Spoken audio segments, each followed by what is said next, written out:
welcome to today's segment of The Power of Money.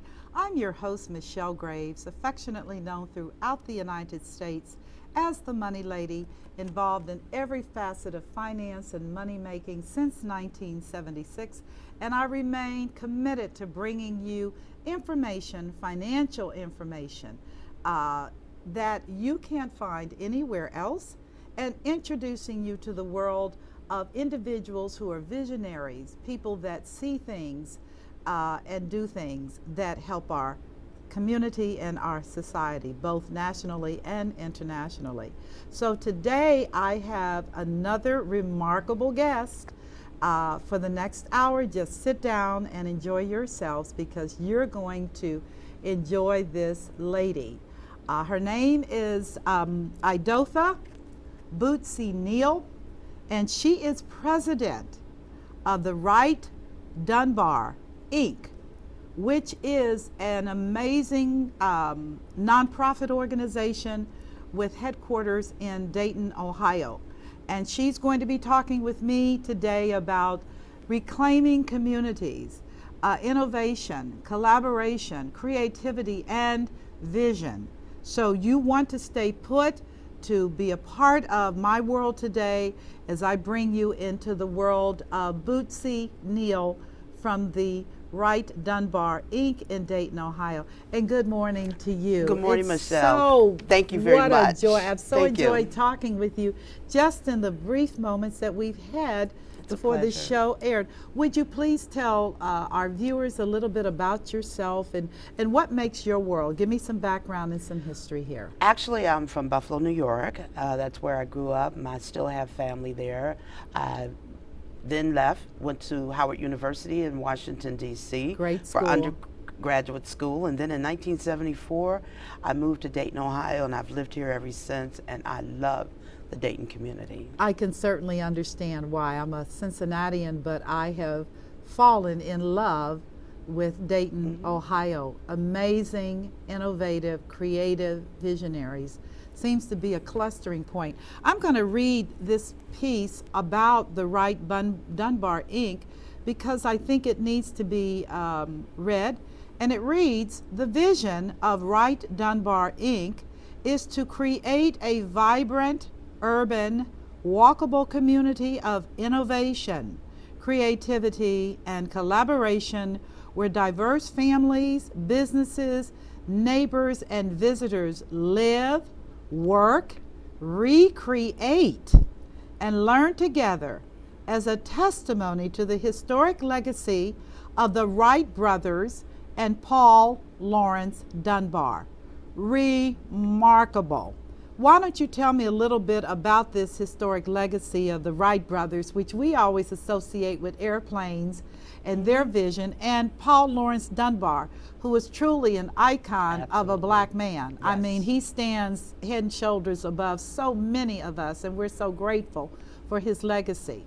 Well, Wright Dunbar is a historic district, and it's the home of where the Wright brothers lived and actually invented power flight, and it's also the home of Paul Laurence Dunbar. That's where he lived when he died.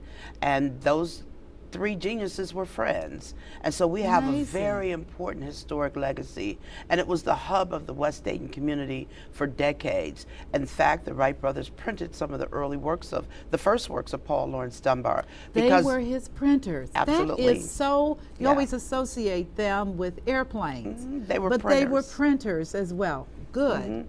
Bishop Wright, who was very much involved in the church, and so early on, their print shop printed a lot of church materials. And so they had a spirit about them where they disregarded race. And of course, Paul Laurence Dunbar, within his own right, was a genius. So those three friends, they disregarded race at a time when it wasn't necessarily popular, and they were friends and they worked together. And so we're really proud of that legacy. We're really proud of the contributions that they have given to the world. And the fact that we're Wright Dunbar says something very unique about our neighborhood and our community. The Wright Dunbar neighborhood was the site of the riots after the assassination of Dr. Martin Luther King. And like many inner cities across the country, after the riots, you saw serious disinvestment, abandonment, and neglect. And for well over 40 years, it looked like a war zone. And that particular part, losing a strong residential population, and Wright Dunbar, since the early late 1800s, early 1900s, was the hub of commerce for that area of the city. That's where Really? people were Okay. actually able to do everything that they needed in West Dayton. And you have to remember, the river separates Dayton from east to west. So before transportation, before bridges, once you got to the west part of Dayton, you had to do everything. And so that commerce continued to grow and build over the decades. And so in the early 1900s, it was a Hungarian neighborhood as they came to Dayton and in fact built the railroads and built many of the industries that was there.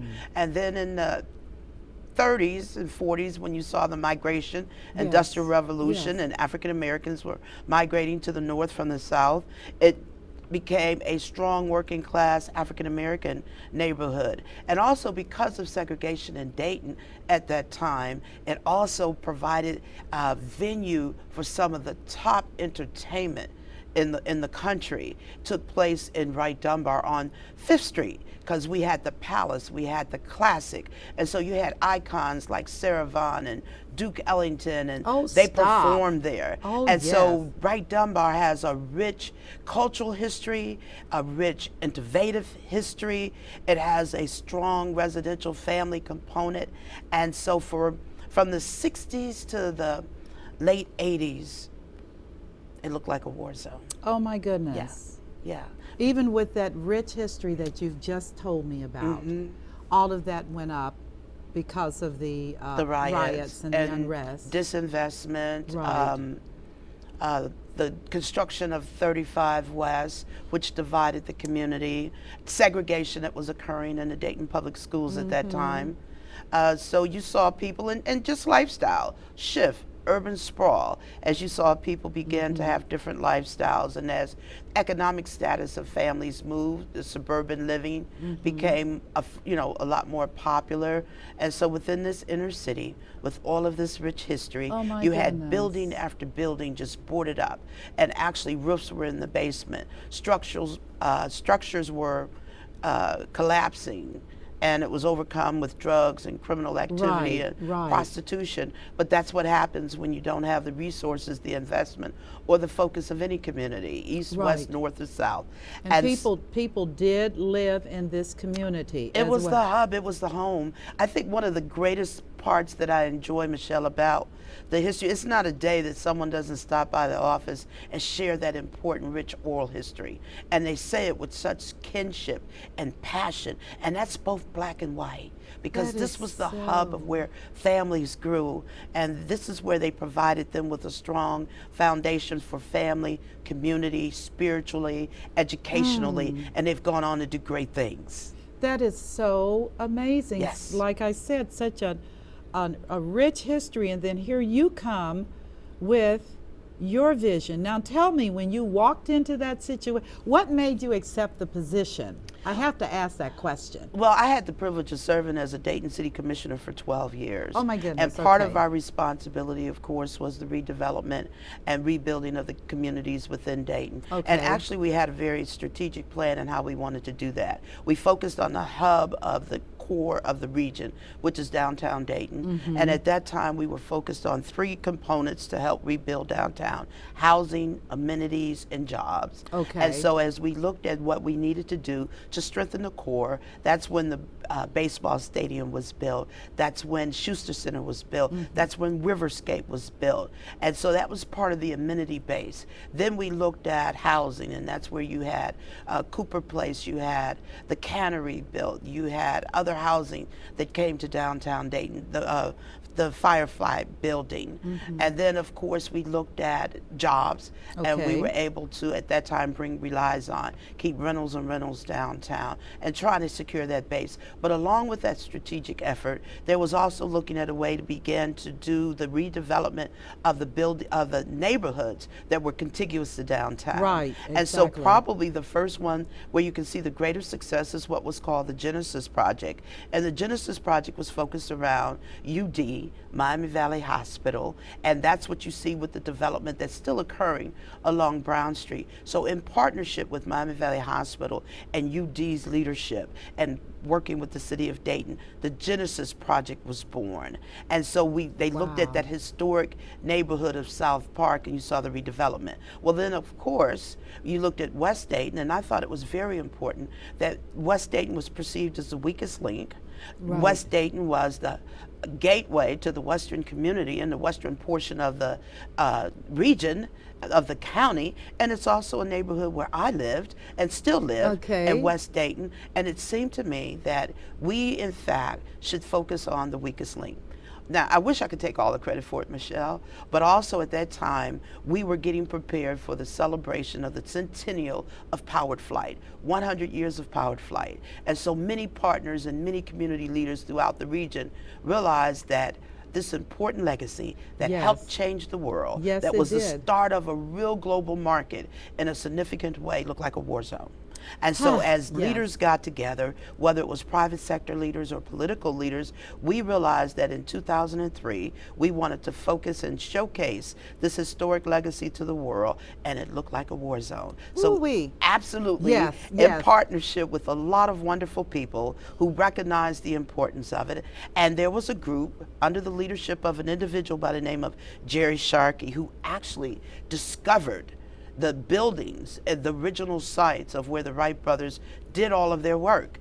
And he tells us in this community. Unbelievable. In this community. Just amazing. It was just that all of the buildings where they did this, their research was just boarded up buildings. And so Aviation Trails, along with under the leadership of Jerry Sharkey, actually stopped the buildings from being demolished. Now, was this a for-profit or was nonprofit? This a nonprofit? Just a group of nonprofit individuals, yes. Goodness and gracious. So they protected the legacy. Okay. And then under the leadership of Judge Rice and at that time Congressman Tony Hall, they put together legislation that helped to create a national park, which is an interpretive center that celebrates the lives of the Wright brothers and Paul Laurence Dunbar. So right in the hub within Wright Dunbar, we have a national park that helps individuals to learn about the Wright brothers and Paul Laurence Dunbar. So in looking at that legacy, the history, why not seize the opportunity? So I was in fact the champion on the city commission at that time that said we really needed to focus on the redevelopment of this area. And so we in fact invested in housing, and that took off rather well. Now when you said invested, just because I'm a money person, was there private capital involved, or did you just raise money? How did you do that? It was public-private sector partnership. Okay, good. Because the city invested significant millions of dollars in helping to develop or rebuild the infrastructure. Okay. We also purchased the land, and we had a lotto for $1 with the stipulation that individuals had to build on that land. We also provided grants to individuals who lived in that community because we did not want to see gentrification occur. And so we allowed them to be able to also reap the benefits of being able to upgrade their homes and do exterior as well as in some cases interior upgrade, because we were building new homes, infill housing, rehabbing. Those were all tools that helped with rebuilding the Wright Dunbar neighborhood. And so to the north, to the south, I'm sorry, is the Wright Dunbar neighborhood where you saw new homes. And this was exciting because this was the first time in over 40 years that new homes had been built in Dayton, in this area. In Dayton, Ohio. Yes. Yeah. And so we had many housing initiatives throughout the city of Dayton as we worked in South Park or Hook Estates or downtown or in the Wright Dunbar neighborhood. So you saw new houses being built. And that incentivizes people. Absolutely. Yeah, that's great. And it created a diverse neighborhood. Really? And bringing people back from the suburbs. They actually came back to the city. You had some people who moved in from the suburbs to the inner city. You had some people who moved from one part of Dayton to another. But importantly, you had some people who stayed. In the neighborhood as well. I have to pursue this because in Cincinnati, that's not happening like that.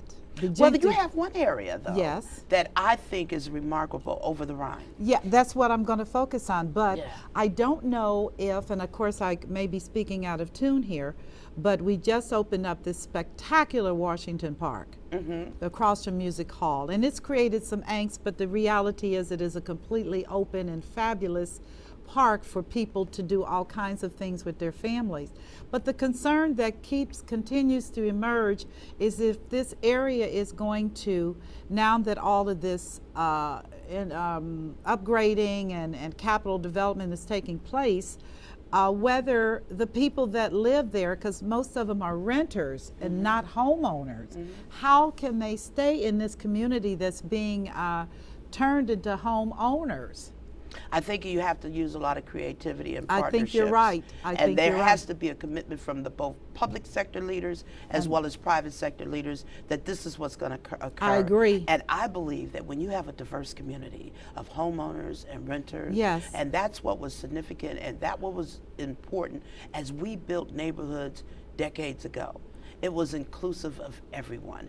People who had an invested interest because they own property, or Right. others who live there. Because there's a way that when you have that diversity, you can build and strengthen the values, the foresight, the mentoring, the caring, the sharing of the people who live in communities. And so I think that there has to be a commitment. And I'm really proud that I serve with a team of elected officials who recognize that and believe that that's an important fiber within a community Right, to have right. opportunities for a lot of people. So that was the start of it. Gosh, but what then an we looked at the amazing- commercial yeah. corridor and we were like,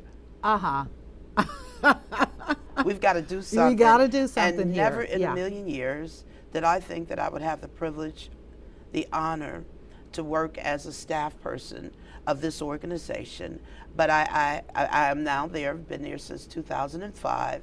And through some of the most difficult economic times, Yes. we have truly been blessed. We have been blessed because we've continued to make progress and we move forward. We had the financial support of a wonderful family foundation that believed in the vision, that provided the financial support so that the organization could exist. We had a great team seeking out grants Yes. and opportunities. Yes. And so we've been able to invest millions in this area in terms of stabilizing the buildings, doing facade improvements, actually purchasing the buildings, getting the roofs out of the basement, Yes, working yes. in partnership with the city of Dayton and Montgomery County, the state of Ohio, and the federal government as well, and getting HUD dollars or CDBG dollars, Right. or now some home dollars into the area, as well as the private investment of some pioneers who believed in the vision.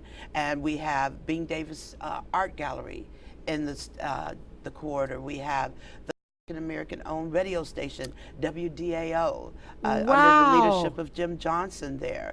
Pri-Med physicians, 5 physicians got together and they opened a office there. Right. And then in most recent years, we now have Zeke's Pharmacy. And that was really important because this area was hit by the closure of the big box drugstores. They Yes, came in yes, like a boom yes, and and they boom, left out. like a boom. Right, right. And so now we have Zeke's Pharmacy. And what's And is really this a private, I mean, a Yeah. small pharmacy? pharmacy, but Yeah. what's great about Zeke's, he knows your name. But see, He's that is monitoring everything. your That's wonderful, prescriptions, wonderful. And they sell medical goods as well. And so Excellent. you can get a hospital bed, you can get a wheelchair, you can get a cane, you can get diabetes shoes. And we did not have those kinds of products within the West Dayton community. And they deliver to you as well.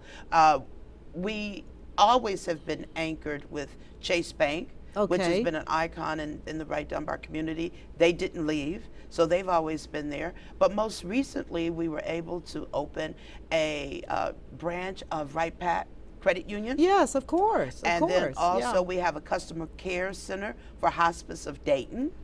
And then some of Really? the other pioneers, we have Mia Spells and Michael Thompson's law office. We have the rental office for City Forest, which is a property management firm. We have a boutique, After 5 Contour is Oh, my there. goodness. And we Okay. have a bakery.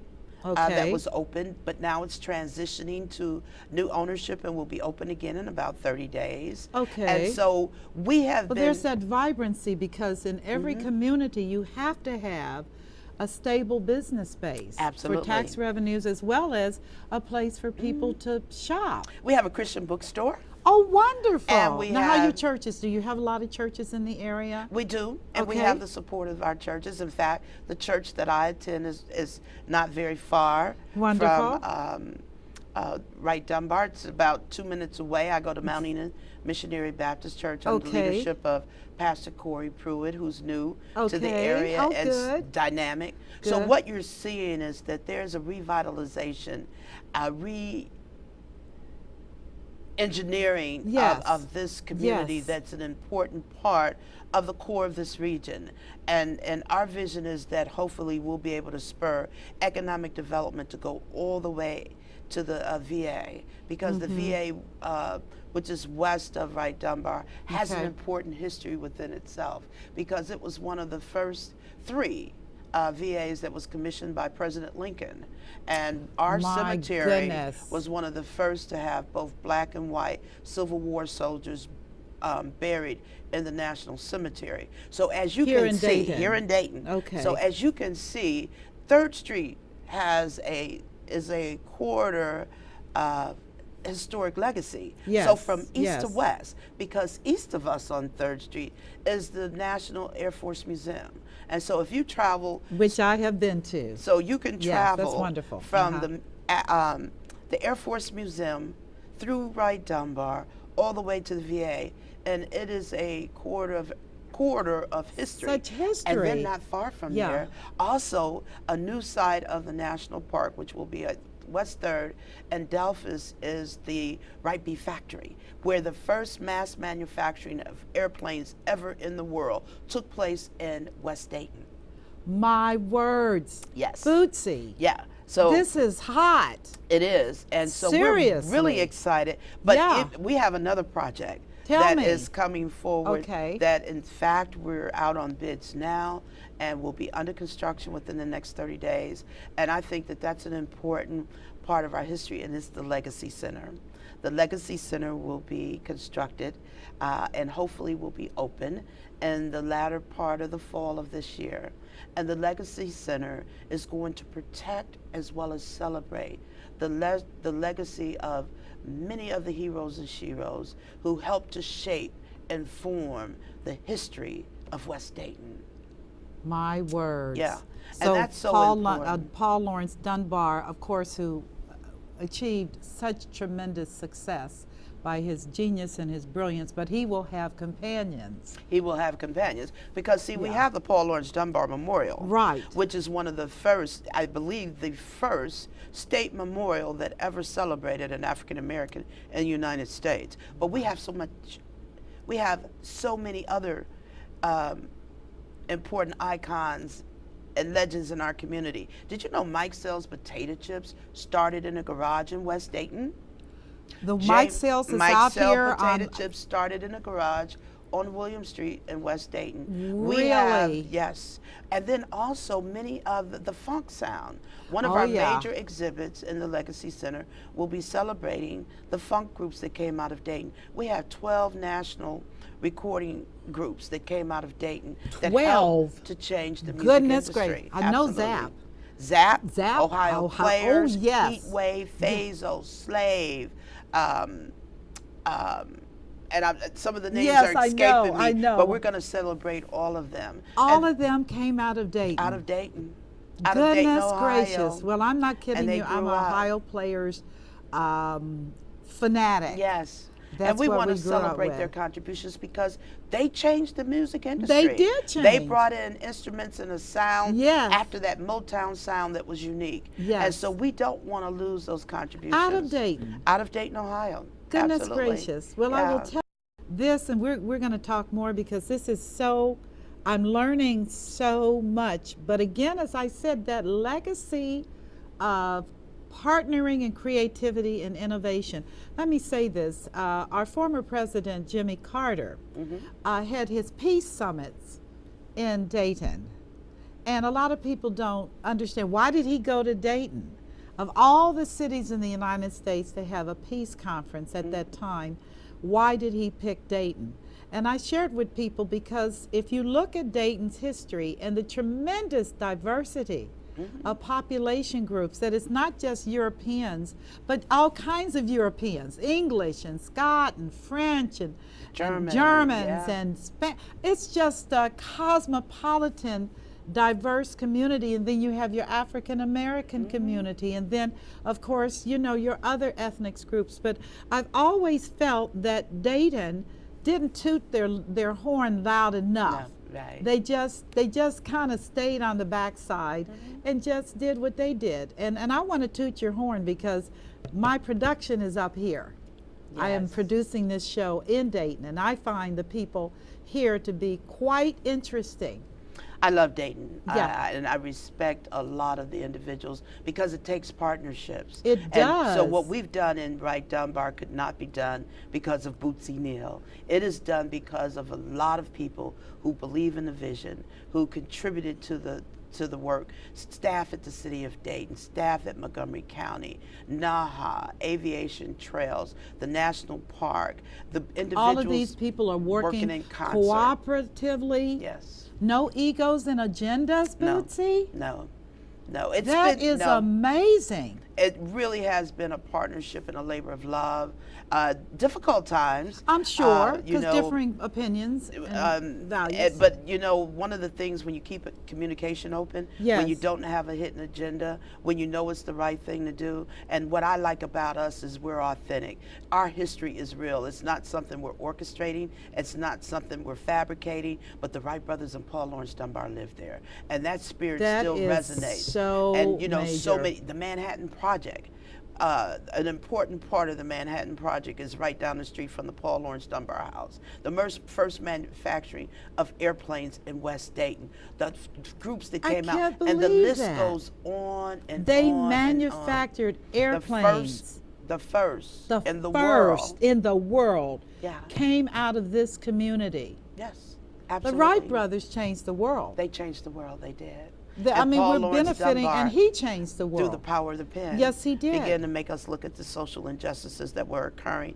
And Orville and Wilbur and Paul disregarded it. Friends. They disregarded it. And I truly believe, Michelle, that we can get back to that spirit. And that's what it's going to take as we look at being competitive in the global market. Right. And the international market, that we have to rebuild our urban core inner cities Oh, where this is everybody so good. lives, where Yes. everybody works. Yes. We can't continue to allow unmanaged urban sprawl to sacrifice Right. the inner cities. Right. And I mean, even as we embark upon 100 celebration of the flood, 1913 flood, which could have destroyed the city forever, but the Barn Gang, they rebuilt Dayton. And not only that, they said it'll never happen to our community again. So they built the dams. And as I look at many of the communities that are flooding, here 100 years later, we're still protected because those leaders,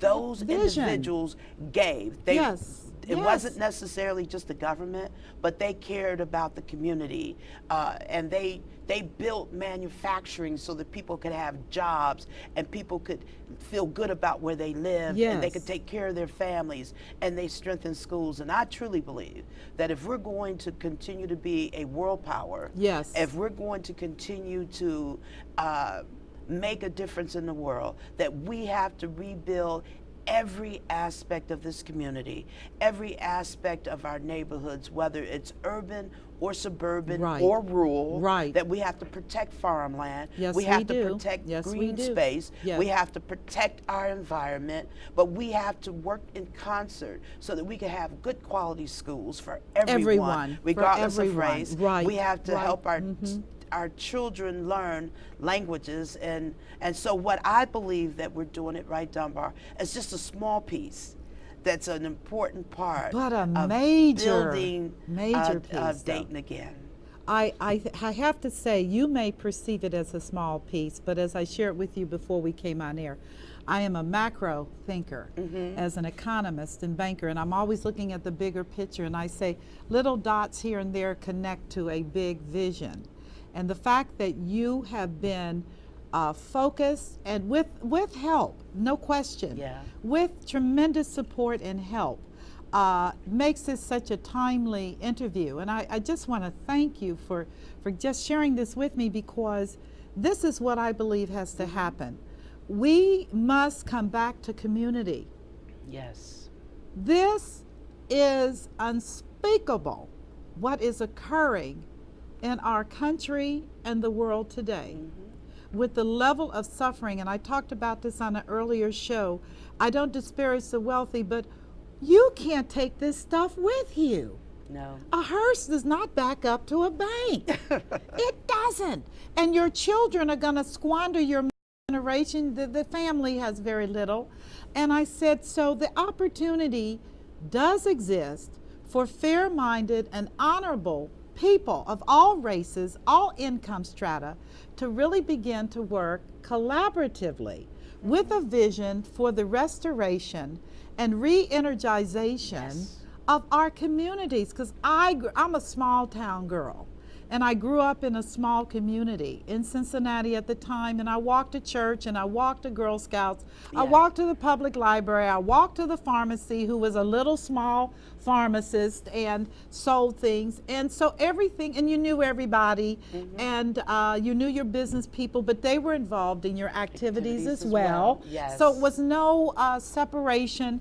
And I said, to look at where we are today, where you got to drive someplace to get something, then you got to drive someplace else, and you never really get to know people and what makes their world. So you can't really even talk about their pain and suffering because you don't know them.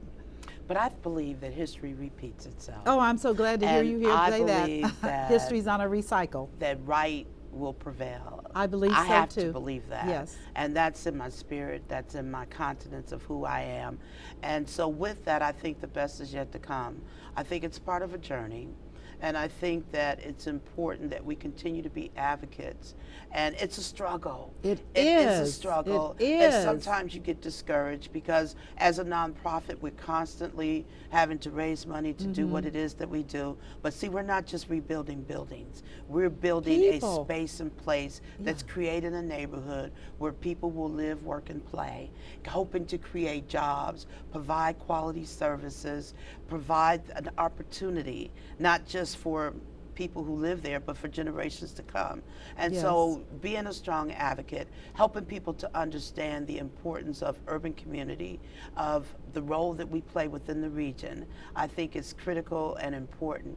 And so even though sometimes you get frustrated, sometimes you get discouraged, I've actually seen miracles unfold. And there's days where I'm saying, I don't know how we're going to do it. I'm not sure what the resources will be to make this happen, but it does happen, and I believe in that.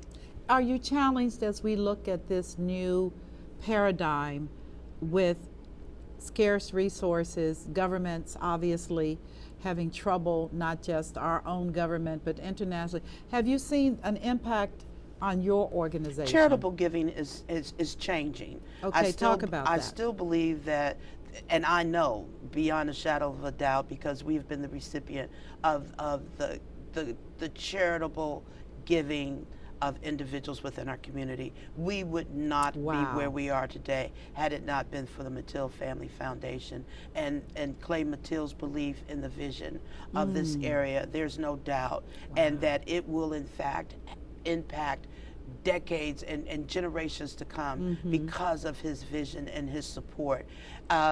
Many of the elected officials have helped to bring in federal resources and other foundations as well. Yes. I don't want to just single out that one, but other foundations have continuously given, and corporate has given as well. But at a time when we're all going through transition, it has been challenging. I'm not sure from one day to the next how we're going to, but you know, the city of Dayton, Montgomery County, I don't want to imply that everybody has not done their part, but there's still more to do. Of course, and there's still challenges that's out there. And I have to remind myself that if it was easy, then anybody could do it. But to whom much is given, much is required. That's what and Jesus so said. I truly believe that it's, for me, this is not a job, it's a purpose. Yes. And so I know that He'll supply all my needs, Yes. and not just for me, but for this community. And as we've changed the image and the perception, and helping people to have hope again, and working with partners that other people will step to the plate, that we'll have the financial resources that we need, that we will be able to continue to rebuild this community, and rebuild the next community, and rebuild the next community. I am so inspired by your personal belief, and I have to believe that your physical presence has helped to energize this entire piece to the next level. I received that. Well, you should, because it is absolutely the truth. And as you've talked, I was like, oh, this is a woman that I can feel her spirit and and I have such a kinship. So let's talk about you, because truly you, whether you like it or not, all organizations need visionaries and leaders to put that perspective into motion and movement. And your vision had to come out of somewhere. So let's talk about you and what your personal philosophy is about communities, and about where do you see America going? Because we've got all these little pockets of tribes. As I tell people, we're breaking off into tribes. Okay. And so where do you see this going in terms of your own philosophy? I still believe in the American dream. Me too. I still believe. I do too. I still believe in American people. I do And too. I God. believe that we will work in concert. I think it's part of a journey. I think that we all have to give back. Success is nothing if you don't have anybody to share it with. Isn't that the And I truth? think that I know I would not be where I am today had it not been for the sacrifices of those before me. Yes. That I stand on the shoulders of giants Yes. and heroes and sheroes who laid down their lives literally. My family was from Alabama originally, and I remember going to visit grandmother where we had to go in the back door. And so those civil rights giants, and one of my sheroes is Harriet Tubman, but also many of the abolitionists, but I also have strong faith as well personally. Right. That's at the core of who I am and what I'm about and what I believe in.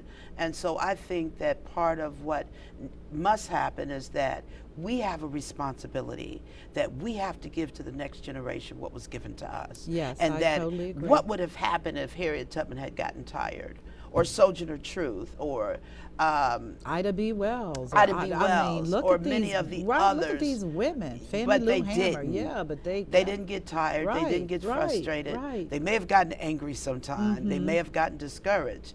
And so we have a responsibility to continue to try to reach out and touch lives and help to make a difference and speak up and speak out and do our part. Yes, the neighborhoods are changing. Yes, you're seeing an escalation, but I believe there's nothing that we can't, as a community, resolve if we work in partnership. If we come to the table in harmony and in concert. And you know, how do you eat an elephant? One bite at a time. One bite at a time. And so when I look at the global market, when I look at the international market, the national market, the statewide market, I can only look at this one little part. Maybe I can't make a difference in the world, but if I can make a difference right there within my own neighborhood. And it's also important that we have to make a difference within our own families. We have to be there for our children the way that I was blessed to have my parents to be there for me. And it wasn't just my parents, it was the teachers that were in my lives that helped me to understand what tomorrow could hold. And that we really need to be still and work together and remove some of the anger, remove some of the violence, and give people hope. And share our resources, support. And it's not just the Wright Dunbar nonprofit organizations, but a lot of organizations that are touching the lives of people every day, that rely on the generosity of individuals. Let's continue to give. Let's continue to do our part. If people would just give $5 to an organization. Exactly. I couldn't agree with you more. It could make a big difference in in the lives of so many. And you pick your organization. Of course, I would hope that people would support Wright Dunbar so we can protect the legacy and we can rebuild the community and the neighborhood and create an economic base. But there's so many other organizations out there that they can support that do and good evaluate. Work. Yeah, that do good work. We have the Walk of Fame. Okay, what's that Walk about? of Fame is where we've inducted over 135 individuals, and as you walk along West 3rd Street, in the pavement are the names and descriptions of individuals who have helped to change the world. If you think the Wright brothers or Paul Laurence Dunbar are our only heroes, you're sadly mistaken. But right there within Wright Dunbar on West 3rd Street in the pavements, we have individuals who have made major contributions throughout the world. And so we have a major fundraiser in September that will be held on September the 20th at Sinclair Community College. Yes. And that's where we're inducting 6 new heroes and sheroes. And so individuals can become sponsors of that. It helps to protect that legacy, that program, that event, as well as it contributes to the operations of Wright Dunbar Inc.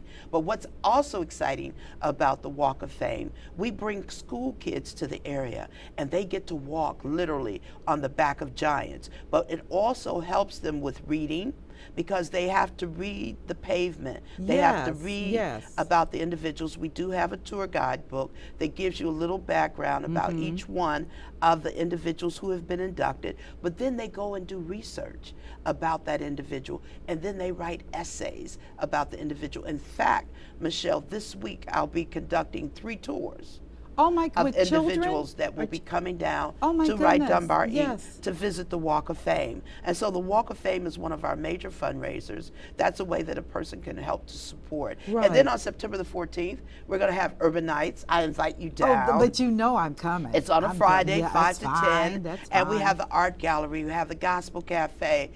You can visit the interpretive center. We have vendors that are there. We have entertainment that is there. But again, it's a part of bringing people together to create a sense of space and place. And there'll be health vendors there, because part of our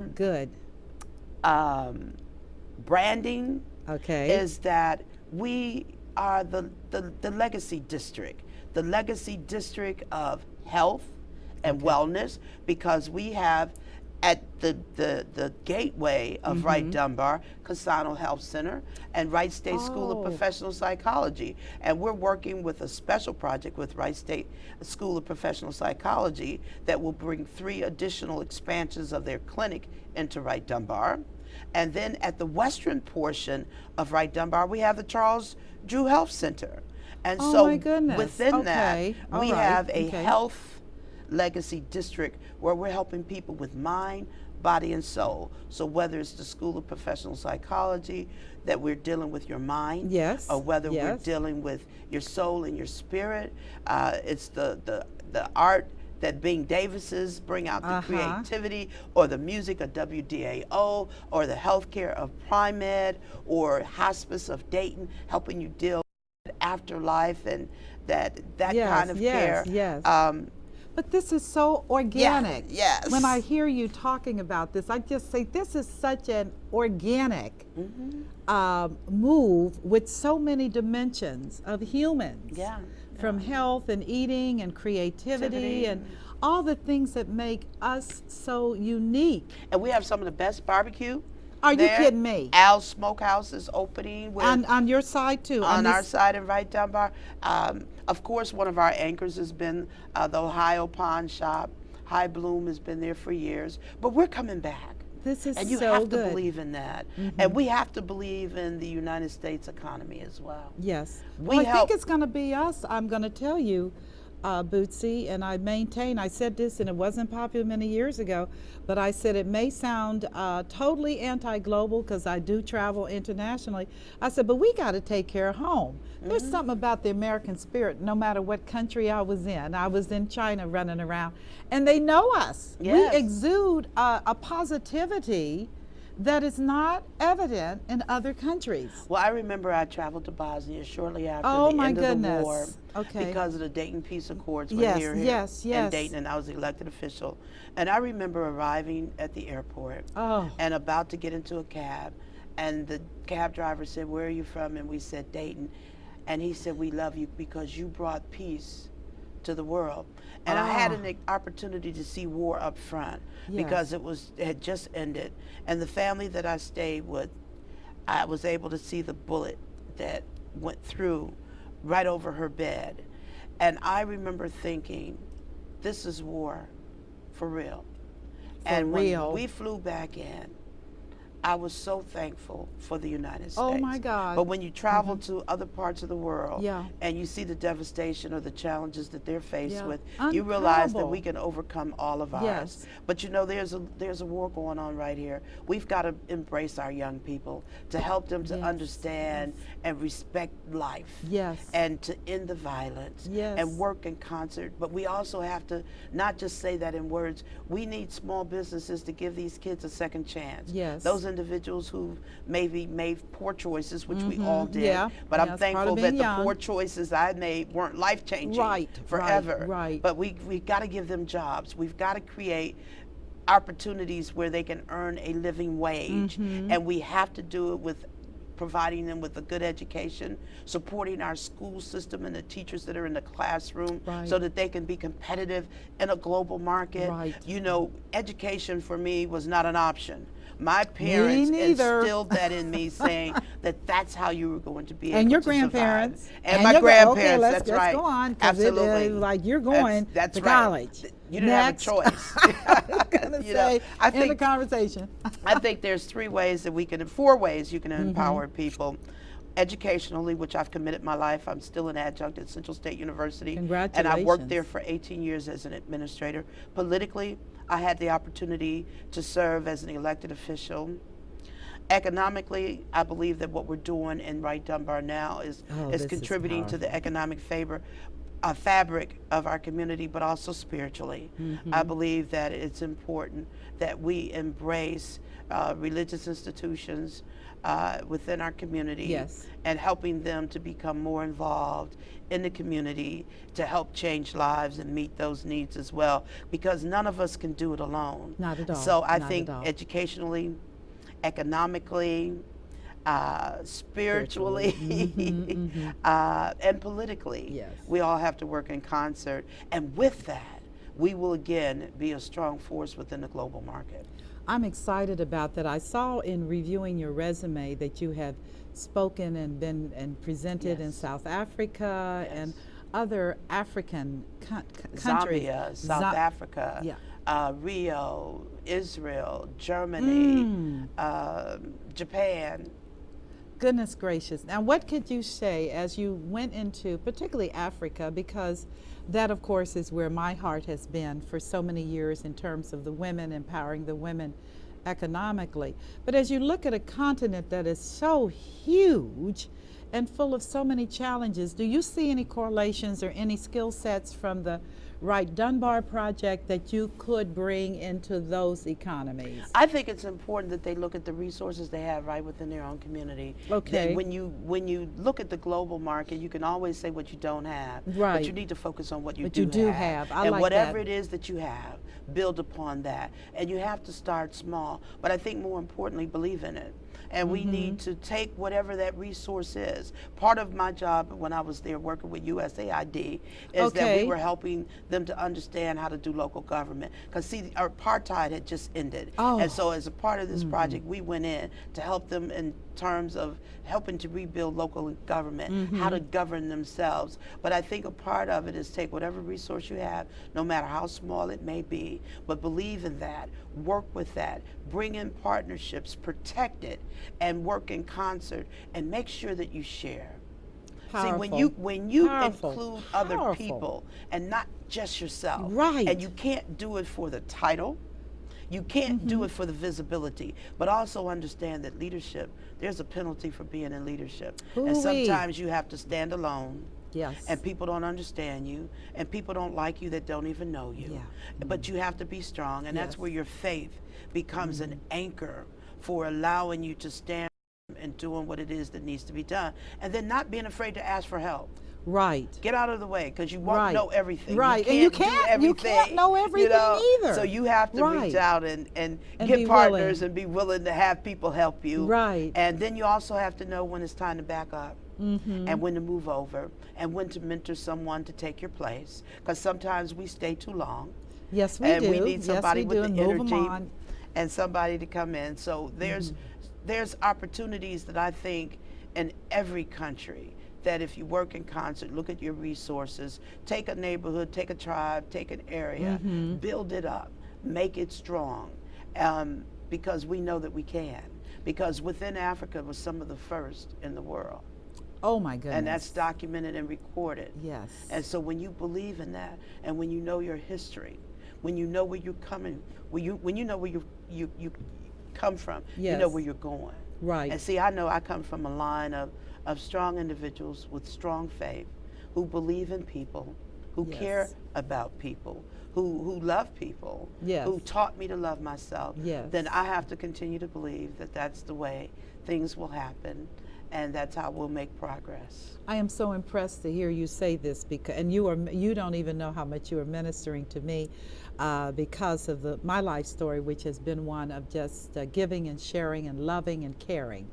And I do believe that this is what God has set us as people to do.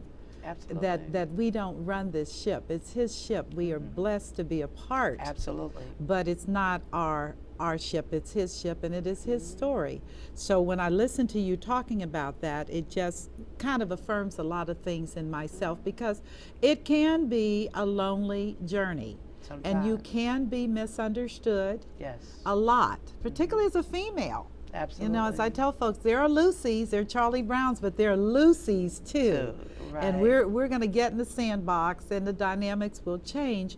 But I think the commitment has to be, as you have said. And I'll tell you what I sense from you. And it's funny, because when I stand and interview what I call great people, no, it's great, because greatness, your life story has been about sharing and about giving and about greatness. But as we look at these things today, I just want to close out by saying, in today's segment, and it has moved far too fast, but I do pick up from you clearly that you understand and embrace love. Absolutely.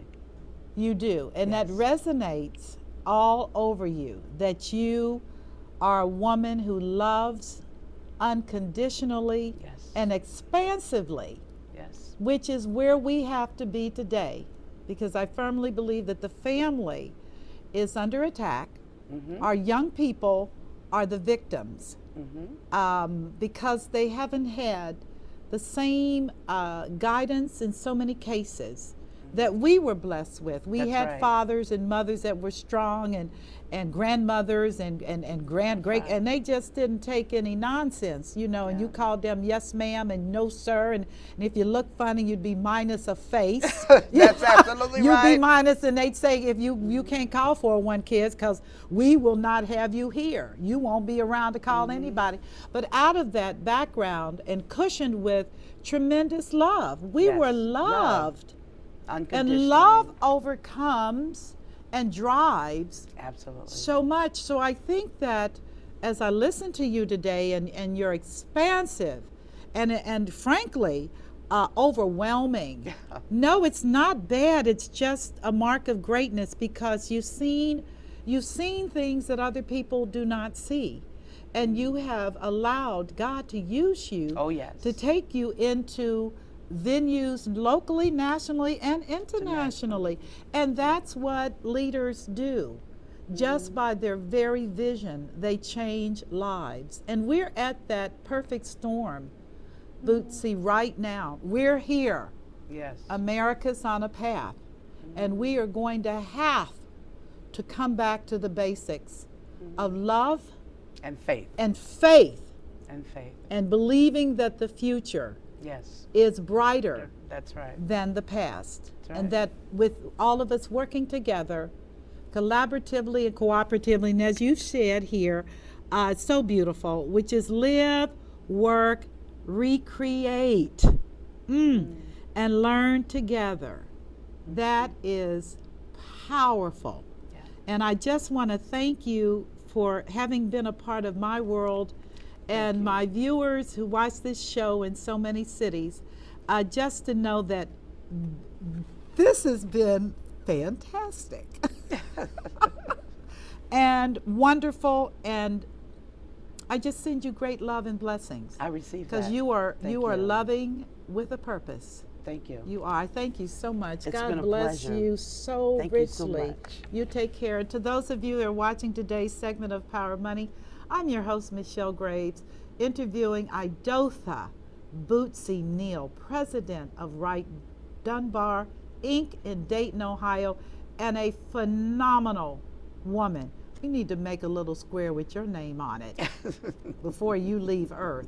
Thank you so much for being a part of my world, and we'll look forward to seeing you on my next segment of The Power of Money. You be blessed. Take care.